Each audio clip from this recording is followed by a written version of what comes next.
Welcome to Folk and Trad, a program that has to do with the folk music and traditions here in Thurston County. My name is Bert Meyer, your host for Folk and Trad. In July of 1965, I was in Ireland, in Dublin, searching for traditional Irish music. I was told to go to O'Donoghue's pub off of Stephen's Green. There I would find a session that afternoon. I did so, and the first thing I saw was a big bearded Irishman playing the tenor banjo. His name was Barney McKenna. He was a member of a group called the Dubliners. Several of his band members were there with him. I had never heard the tenor banjo played quite like that, and actually I was unaware that it was even played at all in Irish traditional music. But I vowed that when I got home I would buy myself an Irish tenor banjo and learn to play it. I did so without much success, and so I gave it up. Some years later, Mick Moloney and Eileen Ivers brought Irish music to the Port Townsend Fiddle Tunes Festival, and there I learned from Mick that he was using an octave mandolin tuning, and that Barney also used that same tuning, as opposed to the normal tenor banjo tuning, which was designed for horn keys as played in jazz bands. Armed with this new knowledge, I am now attempting a second try at learning the Irish banjo, as you just heard with my attempt at a fling. Mick has been to Olympia a number of times as a guest at Patrick Hill's Irish Studies program at Evergreen State College. He returned here in February with a wonderful fiddler named Athena Tergis, and they put a concert on for us down at the Traditions Cafe. I have for you here some excerpts from that concert. Enjoy.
It's great to be back.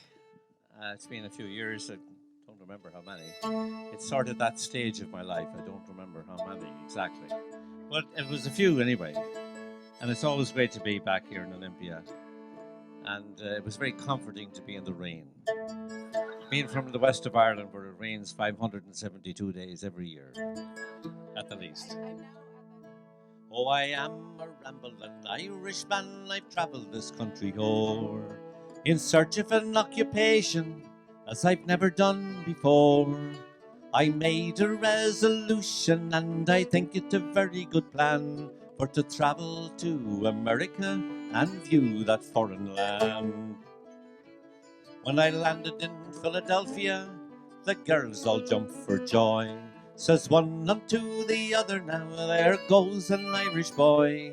They invited me to go with them, and they took me by the hand, and the toast went merrily round the town, good luck to the Irishman. Well, I'd been in Philadelphia not more than a week or so, when I made a resolution some other place to go.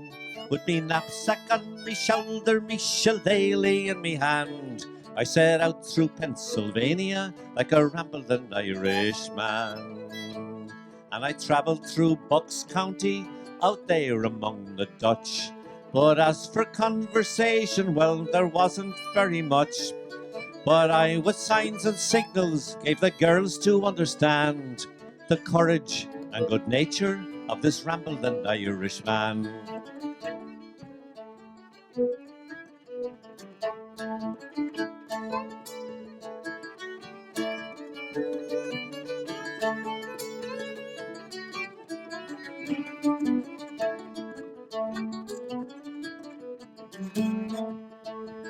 I travelled through and I went into a tavern, and there I spent the night. And the landlady's fair daughter, in me she took delight.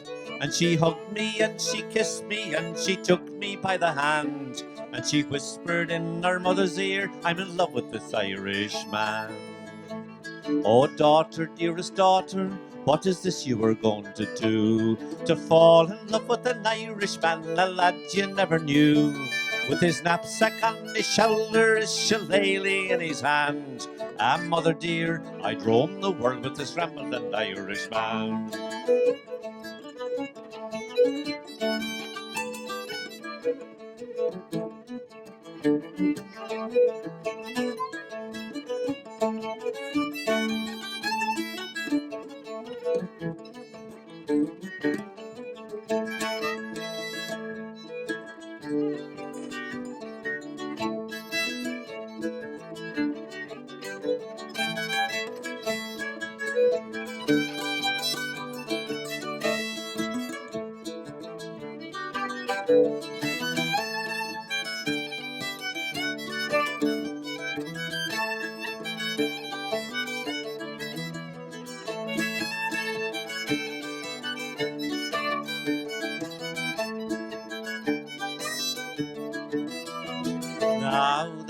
are married, we'll settle down for life.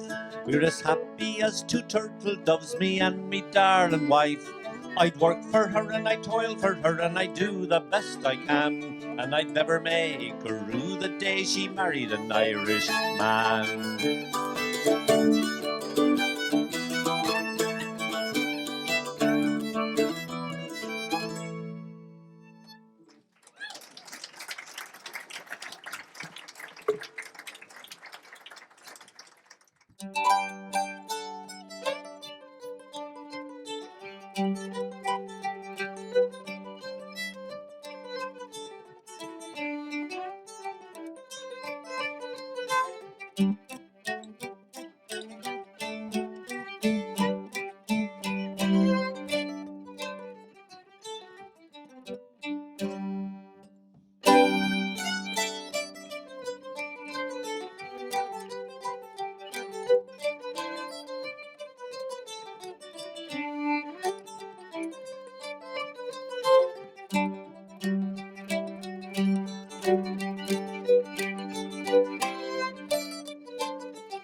Our friend Robbie O'Connell says this is the Disney version of Irish immigration, and probably is, but we love it. It's a happy ending, and the song is called "You Lovers All." You lovers all, both great and small, that dwell in Ireland, and I hope you'll pay attention while I my pen command. It was my father's anger that drove my love away, but I'm still in hopes we will meet again in North America. My love is neat and handsome, to him I gave my heart, and a little was our notion that ever we would part. 'Twas in my father's garden, this flower it did decay, but I'm still in hopes it will bloom again in North America. I did not want for money, good fortune on me shines, and from my father's castle I stole £500. It was in the town of Belfast, my passage I did pay, my mind made up to follow my love to North America.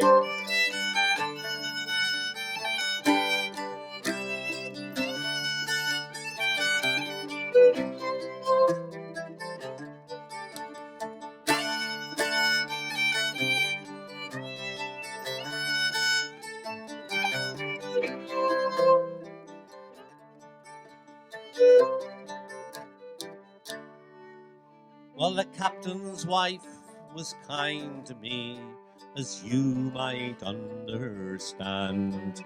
She kept me in her cabin until we reached the land. It was in the town of Quebec. We landed on the quay, and I knew not where to find my love in North America. But I being sick and tired and sore, I went into an inn, and 'twas there I spied my William, the lad I loved within. I gently took him by the hand, and to him I did say, I never thought I'd see your face in all America.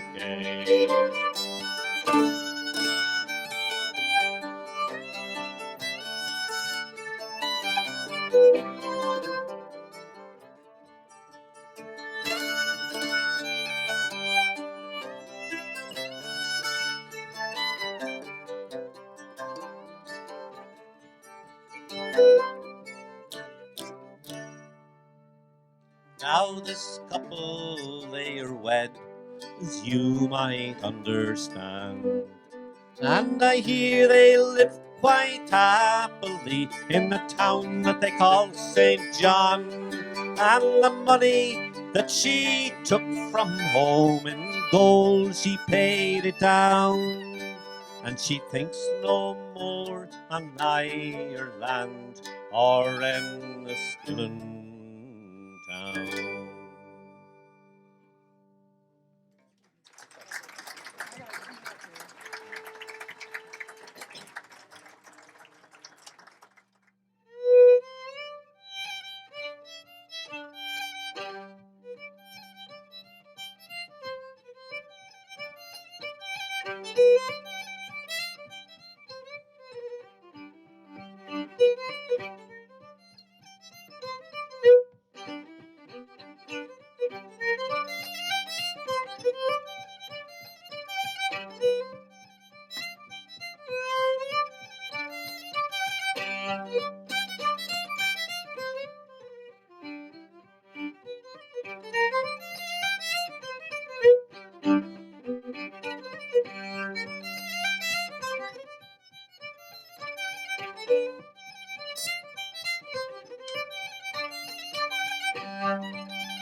He was only a lad in his grandfather's coat, and torn in the lining was a 10-shilling note.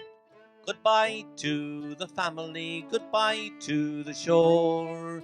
Until I find me fortune, I will see you no more.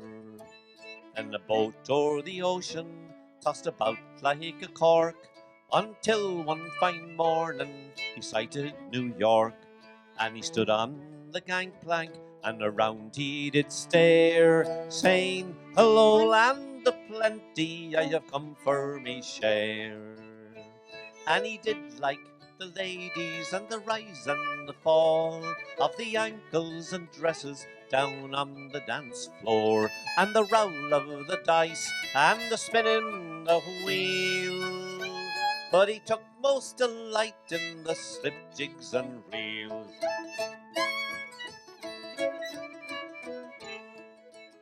Some say 'twas a pistol, and others a knife, but all are agreed there was somebody's wife. A dreadful commotion, a terrible fight, and he left one man dead and went into the night. And the train to St. Louis, one jump ahead, and he left one eye open and a gun near his head. But he dreamed of the green fields and the mountains of home, while crossing the plains where the buffalo roam. And he did like the ladies, and the rise and the fall of the ankles and dresses down on the dance floor, and the roll of the dice, the spinning the wheel. But he took most delight in the slip jigs and reels.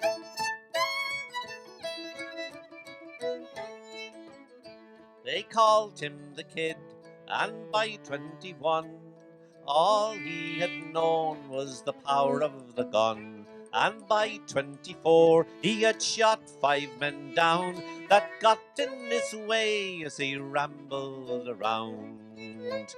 But a bad reputation is a hard thing to bear, when mothers pour scorn, small children do stare. But he found consolation in flash company, for life's not so bad with the girl on your knee. And he did like the ladies, and the rise and the fall of the ankles and dresses down on the dance floor, and the roll of the dice, the spinning the wheel. But he took most delight in the slip jigs and reels.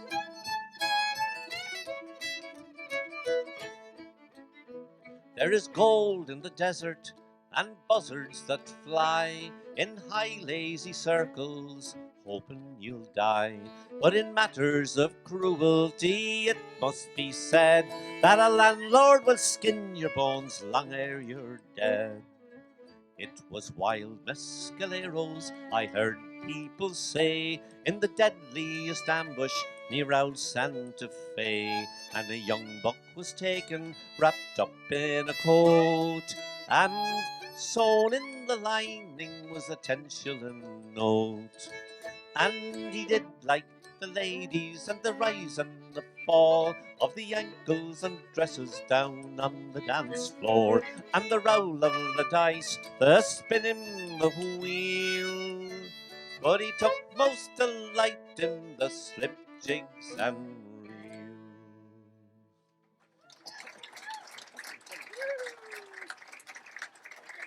So we're going to leads us back to Turlough O'Carlin and the great harper of the past. We're going to play O'Carlin's Concerto.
Down in Bottle Alley lived Timothy McNally, a decent politician and a gentleman at that. Beloved by all the neighbours, the gossoons and the babies that occupied the building called McNally's Row of Flats. And it's Ireland and Italy, Jerusalem and Germany, Chinese and Africans and a paradise for rats, all jumbled up together in the snow and rainy weather. They constitute the tenants in McNally's Row of Flats. That great conglomeration of men from every nation, the Tower of Babylonia, it couldn't equal that. A peculiar institution where the brogues without dilution rattled on together in McNally's Row of Flats. And it's Ireland and Italy, Jerusalem and Germany, Chinese and Africans and a paradise for rats, all jumbled up together in the snow and rainy weather. They constitute the tenants in McNally's row of flats.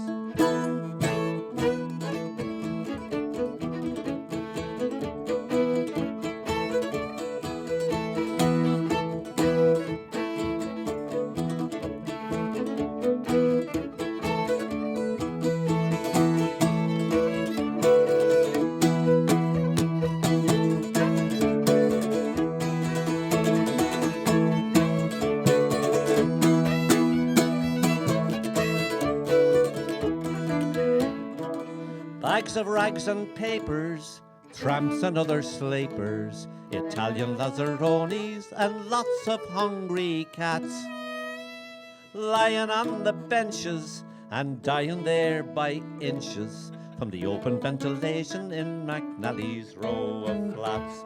And it's Ireland and Italy, Jerusalem and Germany, Chinese and Africans and a paradise for rats, all jumbled up together in the snow and rainy weather.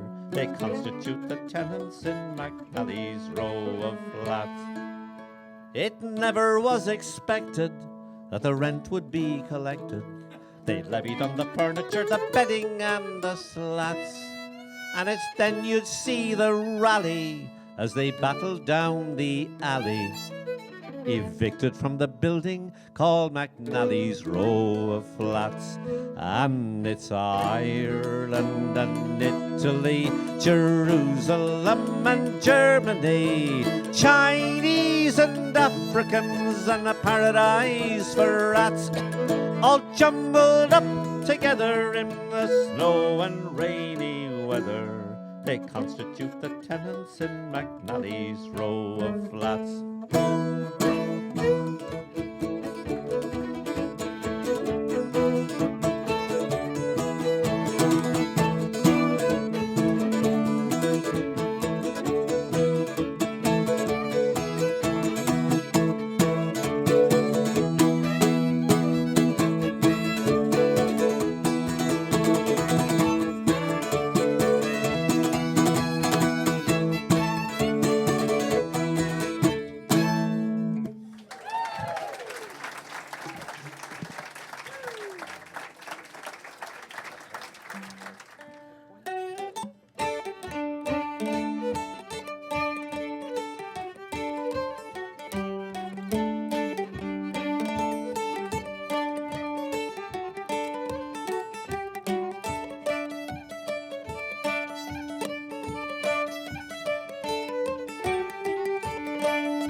Thank you.